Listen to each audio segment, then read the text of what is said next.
الحمد للہ وکفى وسلام علی عبادہ الذین اصطفى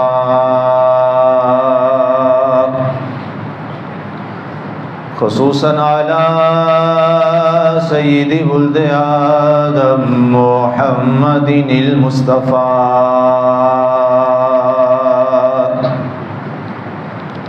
والمجتبى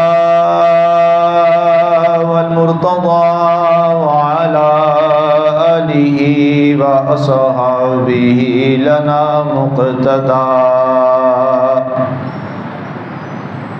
اما بعد فاعوذ باللہ من الشیطان الرجیم بسم اللہ الرحمن الرحیم هل يستوي الذين يعلمون والذين لا يعلمون فقال الله تبارك وتعالى في مقام آخر فاسألوا أهل الذكر إن كنتم لا تعلمون صدق الله العظيم وبلغنا رسوله النبي الكريم المتين الرؤوف الرحيم ونحن على ذلك لمن الشاهدين والشاكرين والحمد لله رب العالمين ما إن مدحت محمدا بمقالتي ولكن مدحت مقالتي بمحمد لا يمكن الثناء كما كان حقه بعد از خدا بزرگ توئی قصہ مختصر یا الہی ہر جگہ تیری عطا کا ساتھ ہو جب پڑے مشکل شہ مشکل کشا کا ساتھ ہو یا الہی گرمی محشر سے جب بھڑکے بدن دامن محبوب کی ٹھنڈی ہوا کا ساتھ ہو یا الہی جب چلوں تاریک راہ بلسرات آفتاب ہاشمی نور الہدا کا ساتھ ہو بعد حمد و صلاۃ معزز سامعین ناظرین، آج جو ہمارا خطبہ جمعۃ المبارک ایک بہت بڑی علمی شخصیت امام اہل سنت مجدد دین و ملت علم و عرفان کے نیر تاباں حضرت سیدنا عظیم البرکت عالی مرتبت الشاہ احمد رضا خان فاضل بریلی شریف رحمۃ اللہ تعالی علیہ، آپ کی شخصیت کے حوالہ سے ہم آج گفتگو کریں گے۔ ابھی اسی ماہ مبارک 23 صفر المظفر کو آپ کا یوم وصال اور آپ کے یاد میں پوری دنیا میں تقاریب کا انعقاد کیا گیا، تو انہی کی شخصیت کے حوالہ سے میں نے قرآن پاک کی 2 آیات تلاوت کی ہیں، اور اہل علم کا مقام جو اللہ نے قرآن میں بیان کیا ہے اس پہ ہم انشاءاللہ گفتگو کریں گے، اور دوسرا اہل علم سے سیکھنے کے بارے میں قرآن نے ہمیں جو ایک حکم دیا ہے ہم اس کو سمجھیں گے، اور پھر اس کے بعد اعلیٰ حضرت رحمۃ اللہ تعالی علیہ آپ کی شخصیت اس پیرائے میں کس مقام پہ ہے ہم انشاءاللہ اس پہ بھی بات کریں گے۔ آئیے سب سے پہلے قرآن کے ان الفاظ کی طرف بڑھتے ہیں۔ رب ذوالجلال نے ارشاد فرمایا هل يستوي الذين يعلمون والذين لا يعلمون،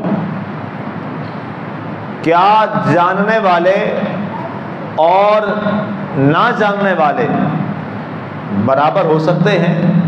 فرمایا کبھی نہیں ہو سکتے۔ اللہ نے جن کو علم کی دولت سے نوازا ہے،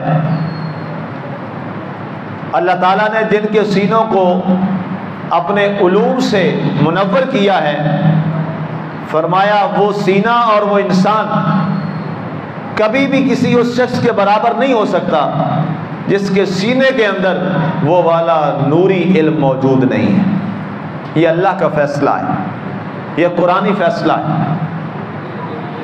دوسرے مقام پہ فرمایا فَاسْأَلُوا أَهْلَ الذِّكْرِ إِن كُنتُمْ لَا تَعْلَمُونَ، کہ اے لوگو اہل ذکر سے پوچھو، اہل علم سے سوال کرو، سیکھو ان سے، ان کنتم لا تعلمون، اگر تم جانتے نہیں ہو، تم سمجھتے نہیں ہو، تو تمہاری یہ ذمہ داری اور ڈیوٹی ہے کہ تم اہل علم اور علماء سے اس چیز کا علم سیکھو۔ اب دو چیزیں ہیں، سامعین توجہ کیجئے گا۔ اللہ تعالیٰ نے اس کائنات کو بنایا، یہ پورا نظام اس کائنات کا جو ذات چلا رہی ہے، تو اس نے اس کا پورا ایک نظام دیا، سسٹم دیا۔ اس نظام کو چلانے کے لیے اس نے پورا ایک نظام، کبھی تورات کی صورت میں، کبھی زبور کی صورت میں، کبھی انجیل پاک کی صورت میں، کبھی صحف ابراہیم کی صورت میں، کبھی صحف موسیٰ کی صورت میں، اور کبھی قرآن پاک عظیم کتاب کی صورت میں اللہ تعالیٰ نے ہمیں عطا فرمایا ہے۔ اب ظاہر ہے اللہ تعالیٰ نے اپنے جب محبوب کو بھیجا تو اپنے محبوب کی ذات پاک کو ایسی عظیم عالمگیر شخصیت بنا کے بھیجا کہ قیامت تک کے لیے اب سلسلہ نبوت کا دروازہ ہی بند کر دیا گیا۔ بالکل اسی طرح اللہ تعالیٰ نے جب اس آخری کتاب کو دنیا میں بھیجا، قرآن پاک کو، تو اس کتاب کو بھی عالمگیر کتاب بنا دیا، جس کے بعد اب کائنات میں کسی اور کتاب کی ضرورت ہی نہیں ہے۔ یہ واحد وہ کتاب ہے قرآن پاک کہ جس کو ایسا یونیورسل بنایا ہے کہ اب قیامت تک کے لیے، قائم قیامت تک کے لیے اب انسانیت کو کسی اور رہنما کتاب کی ضرورت نہیں ہے۔ دو چیزیں ہیں، ایک تھیوری ہے، ایک پریکٹیکل ہے۔ تھیوری میں قرآن جیسی کتاب کائنات میں کوئی نہیں ہے، اور پریکٹیکل میں ذات مصطفیٰ جیسی ذات کائنات میں کوئی نہیں ہے۔ یہ بڑا واضح سا اصول ہے، ایک پریکٹیکل ہے اور ایک تھیوری ہے۔ اب اس تھیوری میں آپ دیکھتے ہیں کہ سورہ فاتحہ شریف سے لے کر سورہ ناس تک اللہ تعالیٰ نے معاملات کو بیان فرمایا، عبادات کو بیان فرمایا، معاشرت کو بیان فرمایا، حیات کو بیان کیا، موت کو بیان کیا، رشتہ قرب و جوار کو بیان کیا، اولو الارحام کا بیان کیا، دنیا کے کائنات کے نظام کو بیان کیا، شمس و قمر کو بیان کیا، زمین و آسمان کو بیان کیا، جو کچھ اس کے درمیان ہے اس کو بیان کیا۔ گویا کہ قرآن پاک کے ظاہری علوم، یہ میں ابھی ظاہری علوم کی بات کر رہا ہوں، اگر باتیں پہ جائیں تو وہ تو ایک الگ بہت لمبا سفر ہے۔ اگر قرآن کے ظاہری الفاظ کو بھی دیکھا جائے اور کوئی باطن کے سفر تک نہ بھی پہنچ پائے، قرآن کے ظاہری حروف اور اس کے ظاہری ترجمے کو بھی اگر وہ دیکھ لیتا ہے تو ہر انسان یہ بات کہنے پر مجبور ہو جاتا ہے کہ دنیا میں واقعی اللہ نے وہ یہ کتاب بھیجی ہے کہ جس کے بعد اب قیامت تک کے لیے کسی رہنما کتاب کی اور ضرورت ہی نہیں۔ اب وہ قرآن ہمیں بتا رہا ہے۔ ظاہر ہے قرآن بغیر معلم کے تو سیکھا نہیں جا سکتا۔ جس نے بھی قرآن سیکھا ہے کسی نہ کسی معلم سے سیکھا ہے، حتیٰ کہ آپ کے اور میرے پیارے نبی حضرت سیدنا محمد الرسول اللہ صلی اللہ علیہ وآلہ وسلم، آپ کو بھی قرآن کی تعلیم دی گئی اور آپ کو بھی کسی معلم نے قرآن سکھایا ہے، جس پر براہ راست قرآن نازل ہوا، جس عظیم ہستی پر جس نفوس قدسیہ پر براہ راست قرآن کا نزول ہوا ہے، انہیں بھی قرآن کسی معلم نے سکھایا ہے۔ وہ معلم کون ہے؟ قرآن فرماتا ہے الرحمن علم القرآن۔ وہ قرآن سکھانے والے کون ہیں؟ اللہ کی ذات پاک ہے۔ بڑا واضح اعلان کر دی۔ کبھی فرمایا وَعَلَّمَكَ مَا لَمْ تَكُنْ تَعْلَمْ وَكَانَ فَضْلُ اللَّهِ عَلَيْكَ عَظِيمًا۔ براہ راست خطاب کیا اپنے محبوب کو صلی اللہ علیہ وآلہ وسلم کو، اور فرمایا وَعَلَّمَكَ، اے محبوب ہم نے آپ کو سکھا دیا۔ کاف ضمیر حاضر کی ہے، مخاطب کی ہے، علامہ کا، علامہ کا، لفظ کاف زبر کا پہ توجہ رہے۔ اے محبوب آپ کو ہم نے تعلیم دی ہے، آپ کو ہم نے علم دیا ہے، آپ کو ہم نے سکھایا ہے۔ وَعَلَّمَكَ مَا لَمْ تَكُنْ تَعْلَمْ، جو آپ کے پاس علم نہیں تھا وہ اللہ نے آپ کو سارا علم عطا فرما دیا ہے۔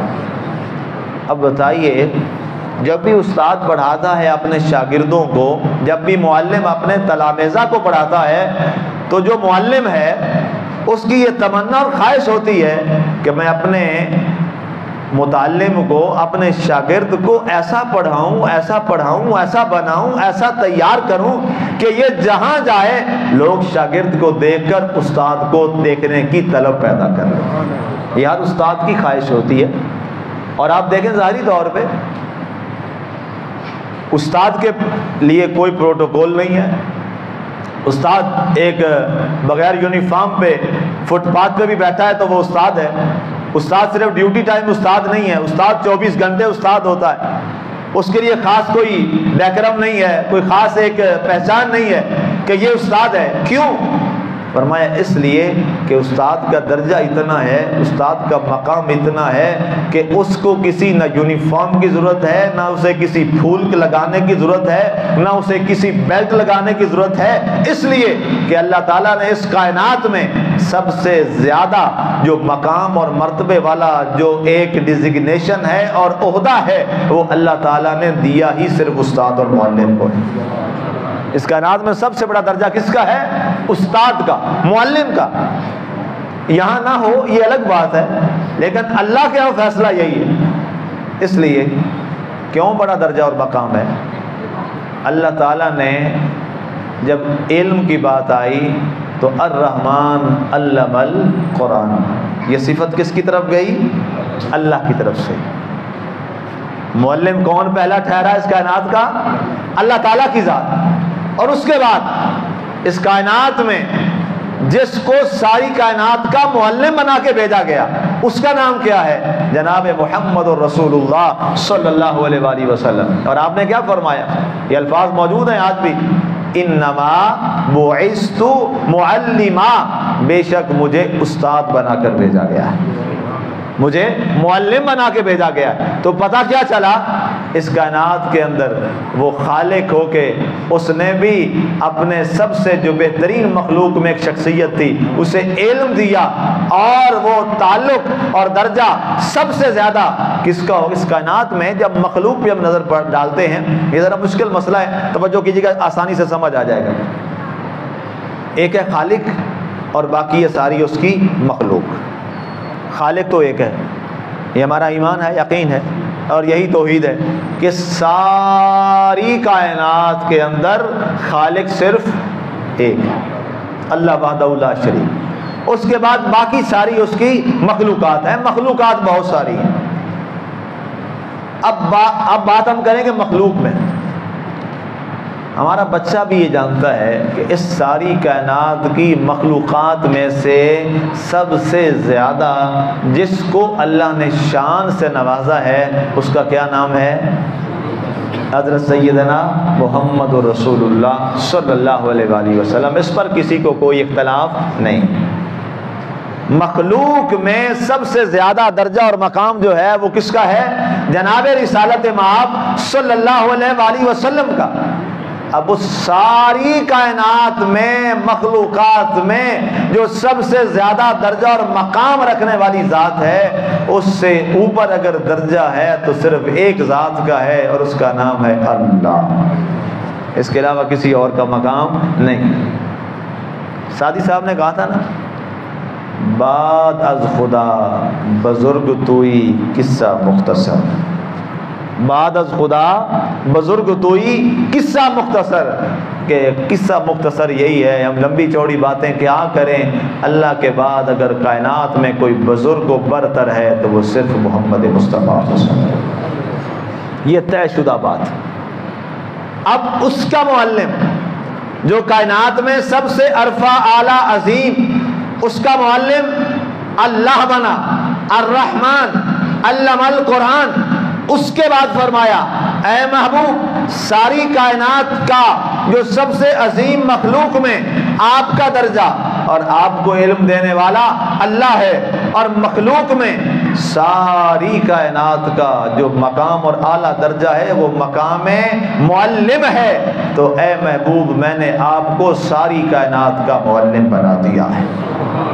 اس لیے استاذ، آپ کو بھی یہ بات کئی دفعہ اساتذہ سے سنی ہوگی، ہم نے بھی سنی، کہ ہم بھی یہ کہتے ہیں کہ ہمارا جو پیشہ ہے یہ پیغمبرانہ پیشہ ہے۔ استاد والا پیشہ کیا ہے؟ یہ پیغمبرانہ پیشہ ہے۔ کیوں؟ یہ کائنات کے جو سب سے بڑے مصلح ہیں، وہ انبیاء اور رسول ہیں، وہ سارے کے سارے معلم تھے، وہ سارے کے سارے استاذ تھے، اور ان سارے معلمین میں سے جس کا سب سے بڑا مقام ہے، جو سارے معلموں کا معلم ہے، اس کا نام ہے محمد رسول اللہ صلی اللہ علیہ وسلم۔ تو اس لیے اب آیت کے لفظ پہ آ جائیے، هل يستوي الذين يعلمون والذين لا يعلمون، کیا عالم اور جاہل برابر ہو سکتے ہیں؟ فرمایا زمین و آسمان بھی تھوڑا فرق ہے، اس سے بھی زیادہ دونوں کے درجے میں فرق ہے۔ یہ قرآن کہہ رہا ہے، یہ قرآنی نظریہ ہے۔ حالانکہ نظریہ تو یہ قرآن کا ہے اور ہم مسلمانوں کا ہے، لیکن یہ بات ضرور تکلیف دہ ہے کہ اس پر عمل ہمارے ملک میں نہیں ہے۔ ہاں، جنہیں ہم گورے کہتے ہیں، جنہیں ہم غیر مسلم کہتے ہیں، ان کے ہاں بہرحال آج بھی جو ٹیچر ہے وہ سب سے سپر ہے۔ آج بھی ان کے ہاں جو معلم ہے وہ سب سے زیادہ عظمت والا ہے۔ اب آپ نے یہ بڑا مشہور واقعہ پروفیسر اشفاق صاحب مرحوم بابا جی کا یہ سنا ہوگا، انہوں نے زاویہ پہ پروگرام میں باقاعدہ یہ خود بیان کیا کہ جب میں وزٹ پہ تھا ایک فارن کنٹری میں، تو میرا چالان ہوا، تو وہاں چالان جا کے عدالت میں خود جا کے پے کرنا پڑتا ہے۔ تو میں وہاں گیا تو میں لیٹ تھا، تو انہوں نے کہا کہ why you are you late so late, تو کہتے کہ میں نے کہا جی آئی ایم ٹیچر۔ کہتے بس ابھی یہ میرا بولنا تھا کہ بتانا تھا کہ اس لیے میں لیٹ ہو گیا، میں لیکچرز ڈیلیور کر رہا تھا۔ تو فوراً جج صاحب نے کہا کہ a teacher in court stand up for teacher, کہ ایک استاد عدالت میں ہے، سارے لوگ جج سمیت کھڑے ہو جائیں استاد کے احترام۔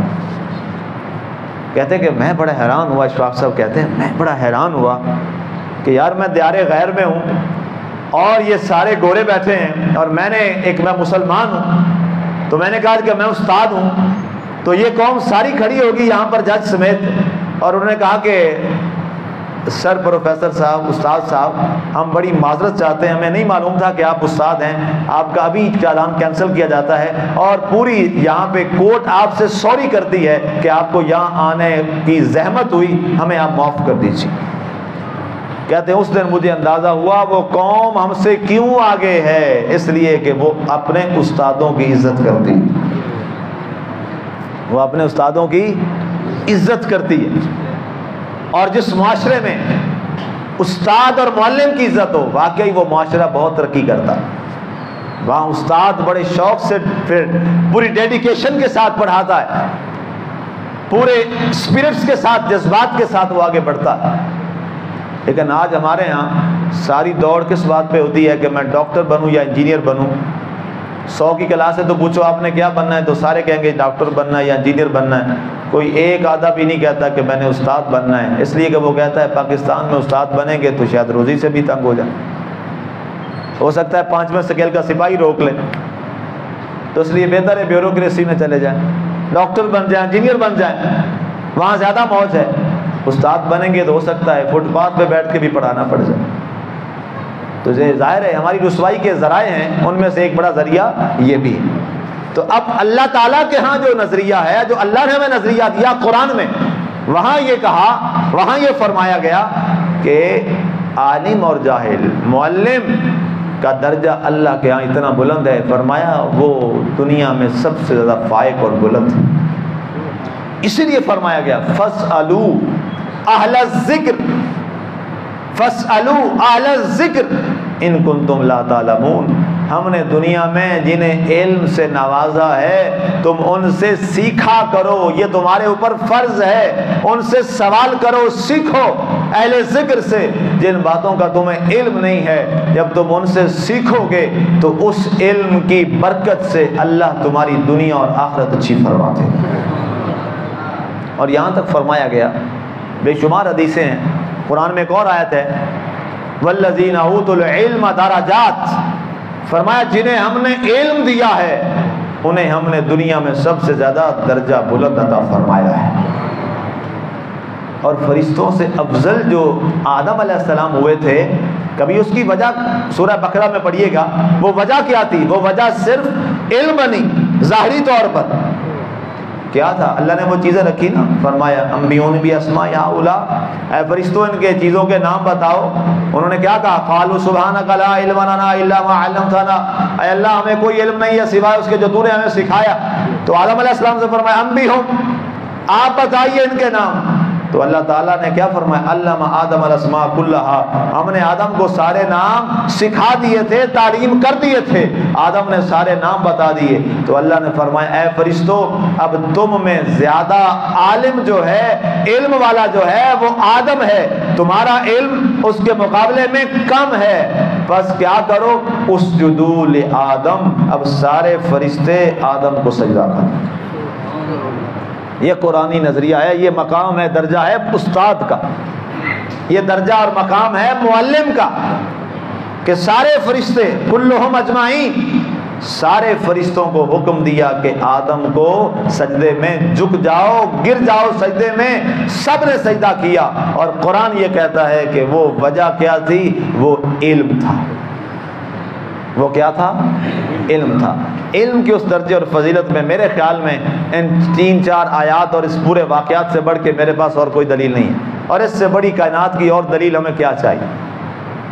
اس سے بڑی دلیل کائنات میں کوئی نہیں ہے علم کی فضیلت میں، کہ جہاں سے ہمارا بشریت کا آغاز ہوا، جہاں سے آدمیت کا آغاز ہوا، جو ہم سب کے باپ ہیں ابو البشر آدم علیہ السلام، انہیں فرشتے بھی سجدہ کس بنیاد پہ کر رہے ہیں؟ علم کی برتری کی بنیاد پہ کر رہے ہیں۔ سورہ بقرہ میں وہ سارا آپ پڑھیے گا، آپ کو وہ باتیں آسانی کے ساتھ اور زیادہ کھلتی چلی جائیں گی کہ علم والے کا اللہ کے ہاں درجہ کیا ہے۔ اب جو آج ہماری ممدوح شخصیت جن کا ہم نے آج موضوع رکھا، سیدنا امام اہل سنت عظیم البرکت الشاہ احمد رضا خان فاضل بریلی شریف رحمۃ اللہ تعالی علیہ، آپ کا مقام علم اس قدر عرفہ اور اعلیٰ ہے کہ اللہ تعالیٰ نے اب آپ کے نام کو اس انداز سے بلند کیا کہ آپ بھی ایک بہت بڑے معلم تھے، آپ ایک بہت بڑے عالم تھے۔ اب آپ بریلی شریف کا ایک گاؤں تھا جس کا نام جسولی تھا، اس میں آپ جون 1856 میں آپ کی ولادت ہوتی ہے۔ آپ کے والد گرامی بھی بہت بڑے بحر علوم تھے، حضرت مفتی نقی علی خان۔ تو آپ عظیم شخصیت ان کے گھر میں آئے، آپ کے دادا تقی علی خان، نقی علی خان، یہ سارے آپ کے پورے بزرگ جتنے تھے، یہ سارے کا پورا خاندان محدثین کا خاندان تھا، مفسرین کا خاندان تھا۔ اس گھر میں جب آپ متولد ہوئے تو آپ حیران ہوئیے گئے سن کے کہ 13 سال کی عمر میں اعلیٰ حضرت نے پوری درسیات پڑھ لی تھی۔ 13 سال کی عمر میں، صرف 13 سال کی عمر، آپ نے اپنی درسیات مکمل کر لی، اور اس کے بعد آپ اپنے والد گرامی کے ساتھ آپ فتویٰ نویسی کی مسند میں ان کے ساتھ بیٹھ گئے کہ مجھے آپ فتویٰ لکھنا سکھائیے کہ فتویٰ کیسے لکھا جاتا ہے۔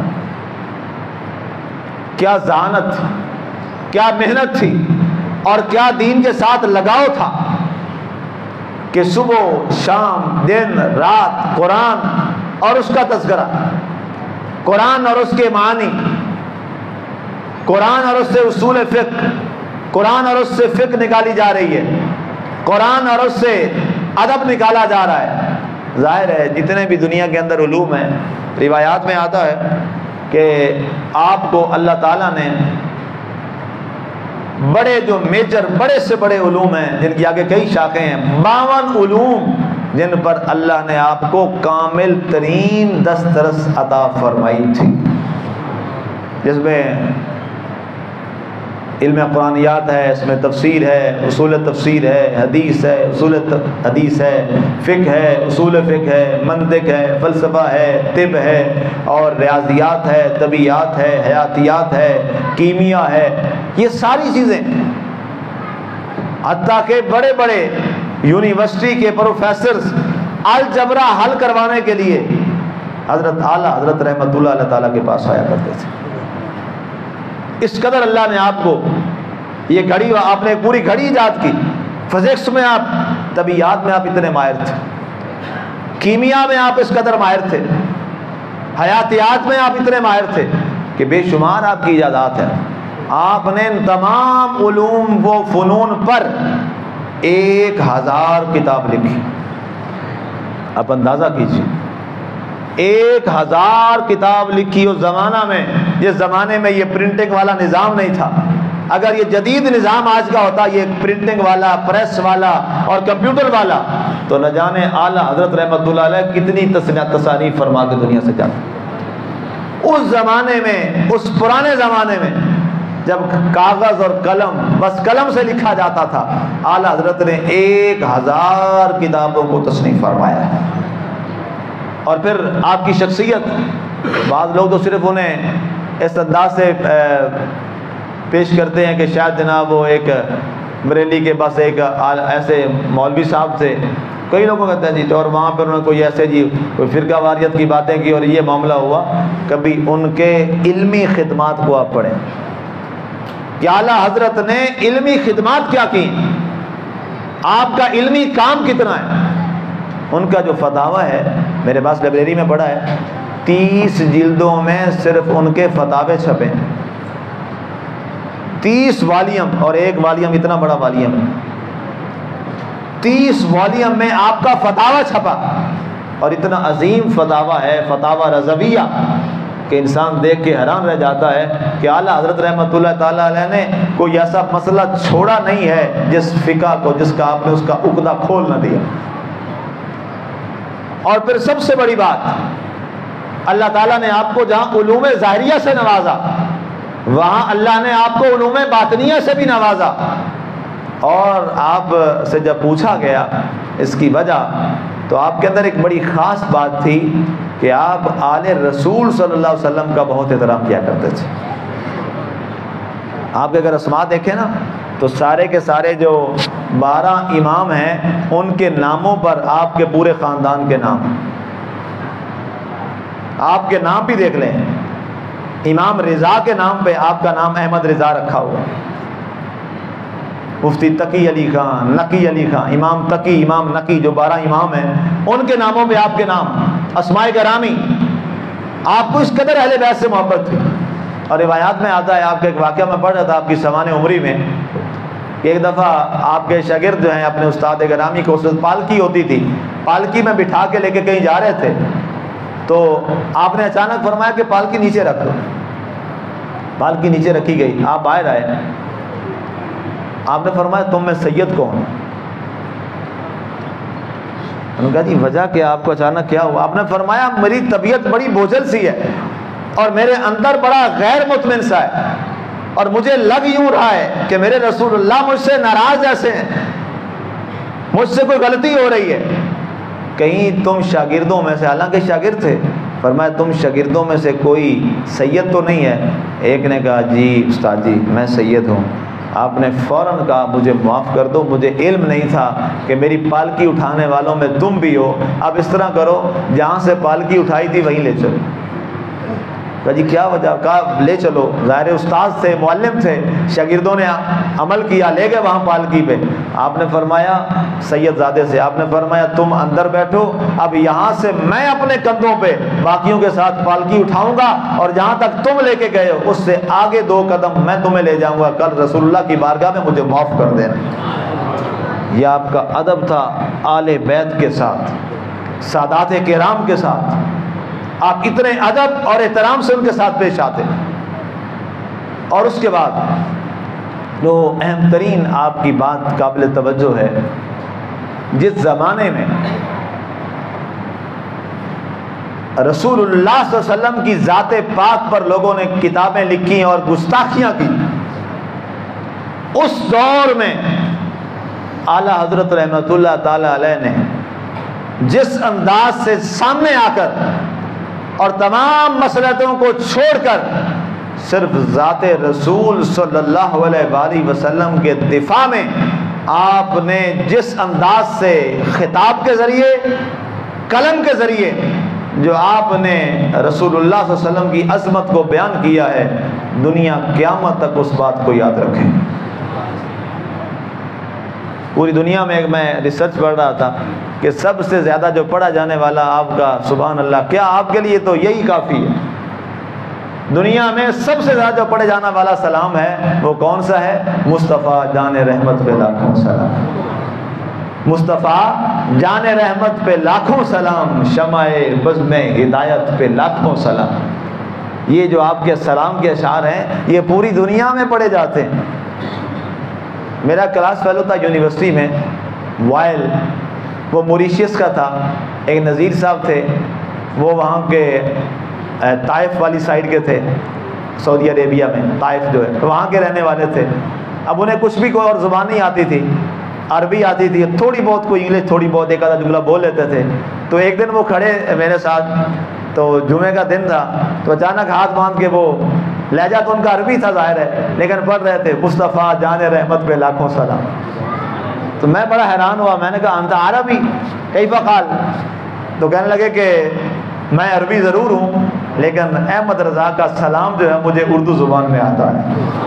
اعلیٰ حضرت رحمۃ اللہ تعالی علیہ، یہ کرامت ہے آپ کی، یہ آپ کی بڑی کرامت ہے کہ وہاں جہاں اردو کا تصور بھی نہیں ہے وہاں پر بھی اعلیٰ حضرت کا جو سلام ہے، مصطفیٰ جان رحمت پہ لاکھوں سلام، شمع بزم ہدایت پہ لاکھوں سلام، آپ نے یہ کیا۔ اور لوگوں نے آپ کو بہت خریدنا چاہا، بہت خریدنا چاہا، آپ کی قیمتیں لوگ لگاتے۔ ایک بادشاہ تھا وہیں کا رہنے والا، جس کا نام تھا نان پارا، نان پارا اس کا نام تھا۔ اس نے بڑی کوشش کی کہ کسی طرح اعلیٰ حضرت رحمۃ اللہ تعالیٰ علیہ کو رقم اور پیسوں کا لالچ دے کے اپنے موقع میں اور اپنی تعریف میں، جو بھی آتا تھا نا وہاں پہ وہ لوگوں کو پیسے دے کے اپنی تعریف میں شاعری کرواتا تھا۔ اب اعلیٰ حضرت شاعر بھی بڑے کمال کے تھے، ہدایت بخش جتنی بڑی موٹی آپ کا نعتیہ کلام ہے، سبحان اللہ۔ تو اس نے کہا اگر اعلیٰ حضرت نے میرے بارے کچھ اشعار لکھ دیے نا تو میرے لیے سند اور مہر ہو جائے گی۔ تو آپ نے جب اس کو یہ پیغام اس کی طرف سے اعلیٰ حضرت کو آیا تو اعلیٰ حضرت نے سبحان اللہ کیا جواب دیا؟ آپ نے فرمایا کروں مدح اہل دول رضا، مدح کہتے ہیں تعریف کو، اور اہل دول دولت مند لوگ، امیر۔ کروں مدح اہل دول رضا، پڑے اس بلا میں میری بلا، میں گدا ہوں اپنے کریم کا، میرا دین پارا نا نہیں۔ اس کا نام نان پارا تھا، آپ نے اس کا نام بدلا اور کہا نان پارا، میرا دین پارا ہے نا نہیں۔ پارا ہے، نان کہتے ہیں روٹی کا ٹکڑا، کیا کہتے ہیں؟ روٹی کا ٹکڑا۔ فرمایا کروں مدح اہل دول رضا، کبھی ایسا وقت آئے کہ میں ان دنیا داروں کی تعریفیں کروں؟ کروں مدح اہل دول رضا، پڑے اس بلا میں میری بلا، کہتے اس مصیبت میں میں پڑوں؟ کبھی ہو ہی نہیں سکتا، میں گدا ہوں اپنے کریم کا۔ کہتے میں تو نوکر ہوں رسول اللہ صلی اللہ علیہ وسلم کا، میں گدا ہوں اپنے کریم کا، میرا دین پارا ہے نہ نہیں۔ لوگ کیا سمجھتے ہیں کہ میں دین کا خادم ہوں روٹی کے ٹکڑوں کی وجہ سے؟ نہیں، یہ میرے لیے کچھ بھی نہیں ہے، میرے لیے سب کچھ یہ ہے کہ میں محمد عربی کا غلام ہوں۔ یہ ہر ممبر پہ بیٹھنے والے کو نصیحت کر گئے اعلیٰ حضرت رحمت اللہ علیہ کہ کبھی روٹی کے لالچ میں اور روٹی کے ٹکڑے کے لالچ میں کبھی کسی دنیا دار کے آگے سر نگو نہ ہونا، اور اپنی زبان سے اس کے لیے کبھی خوشامد مت کرنا اور نہ خوشامدی بننا۔ ممبر پہ جب بھی بیٹھنا تو تعریف اور خوشامد کرنا تو صرف اللہ کی اور محمد مصطفیٰ صلی اللہ علیہ وسلم۔ کروں مدح اہل دول رضا، پڑے اس بلا میں میری بلا، میں گدا ہوں اپنے کریم کا، میرا دین پارا ہے نہ نہیں۔ اللہ تعالیٰ اعلیٰ حضرت کی مرکز مبارک پر کروڑ رحمتوں کا نزول فرمائے، آمین۔ وما علینا الا البلاغ۔